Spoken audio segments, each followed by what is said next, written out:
Hi guys, and welcome to Book and Loop, where happiness is handmade and the best boyfriends are always found in books. So I am doing another I Read It All video. I know this is 3 in a row. It's getting crazy up in here. But this one is going to be my June I Read It All wrap up for 2023. And 3 of the books that I read I already discussed in my series speed run that I posted. The 4th one is new, so I'm going to be talking about the first 3 kind of quick, and then I'll jump into the 4th one right after. So this is similar to my I Read It All wrap up for May. I only read books all by the same author, and that author was Melissa Albert this time, and so I'm super excited. She kind of gives all the creepy fairy tale vibes, and we're totally here for it. I'm like I said in my previous video, sad that I read her books during June and I didn't read them in like October spooky season, but I am glad that I possibly have the chance to reread them since it's just September now. So it's all good, all good, all good. So we're gonna kind of just get into it. So without further ado, let's jump in.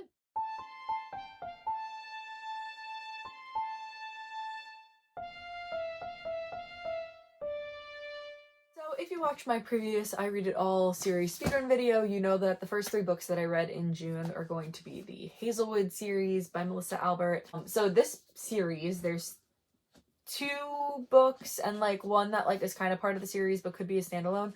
So the first book is the Hazelwood, the second book is the Night Country, and then the one that goes with the series but is kind of also a standalone is Tales from the Hinterland. And all 3 books were super amazing. I loved all of them. They're all connected. Well, this one is fully connected to these ones, but you can read this one either first or second. I don't think the order really matters, but you definitely would want to read all 3 kind of close together so that you can really get the full Hazelwood experience. So the Hazelwood tells the story of Alice, and Alice has spent majority of her life on the run, although she doesn't really know why. Her mom, Ella, has kind of taken her away since she was a baby, and they've just kind of hopped from town to town across the US for as long as Alice can remember. She doesn't know why, like I said, she just knows that it might have something to do with her grandmother, Althea, and Althea is a reclusive writer who wrote 1 book during her lifetime and then disappeared, kind of, and the book that she wrote was Tales from the Hinterland.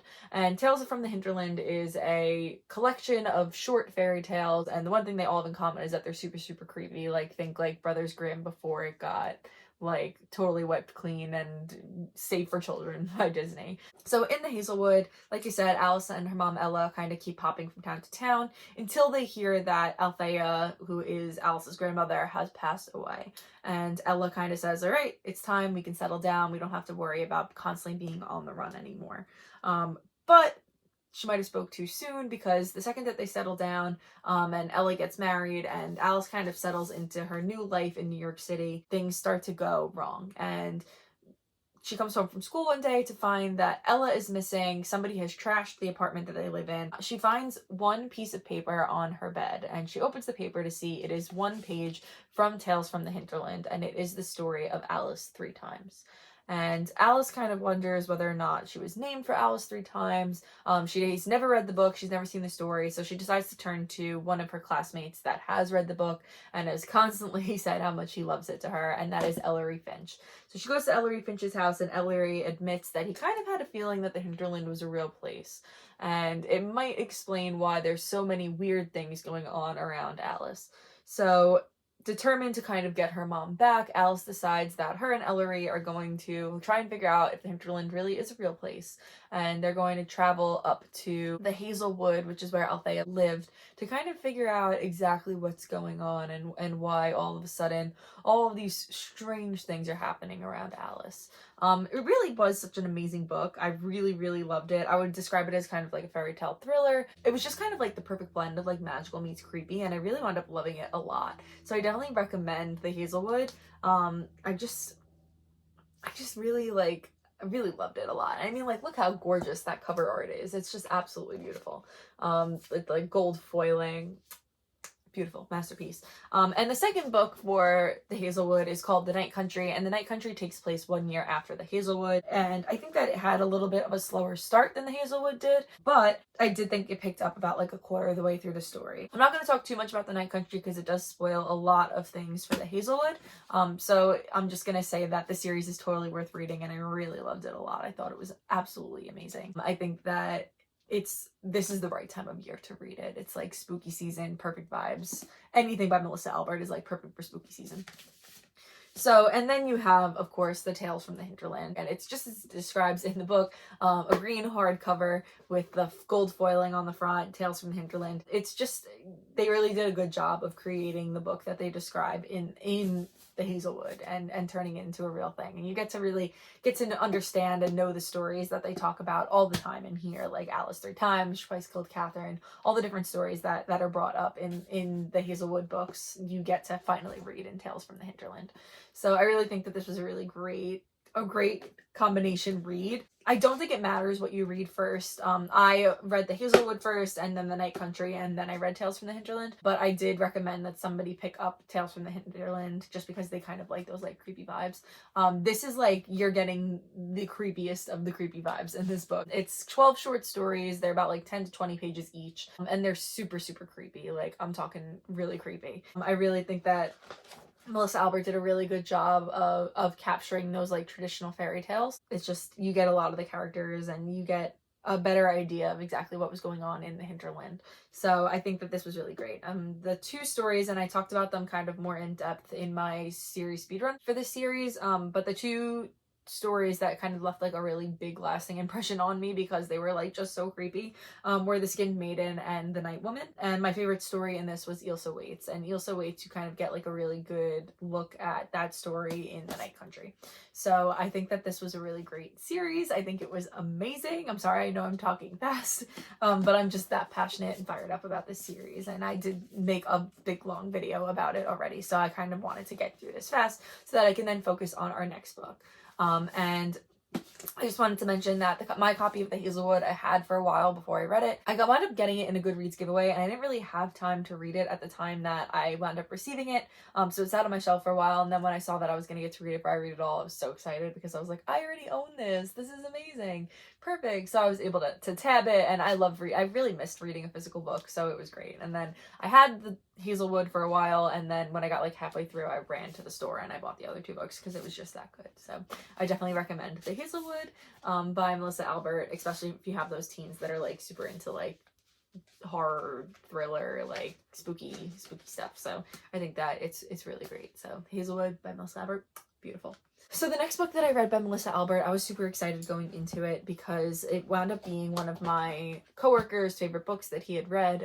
When we did a while back, we did a librarian choice display, and it wound up being one of his books that he picked. So I was super excited about it because like it's one of a librarian's favorites. So it's got to be good, right? So it was Our Crooked Hearts by Melissa Albert, and I don't have this book, so I'm of course gonna just show the picture of the cover. So after like the whirlwind experience that was reading the Hazelwood, I fully expected to just completely fall in love with Our Crooked Hearts, but unfortunately I was kind of a little bit disappointed by it. And it's not that I hated the book. I thought that the book was good, but I just think that the Hazelwood was so fleshed out. I was so caught up in the world of the Hazelwood that this book kind of paled by comparison.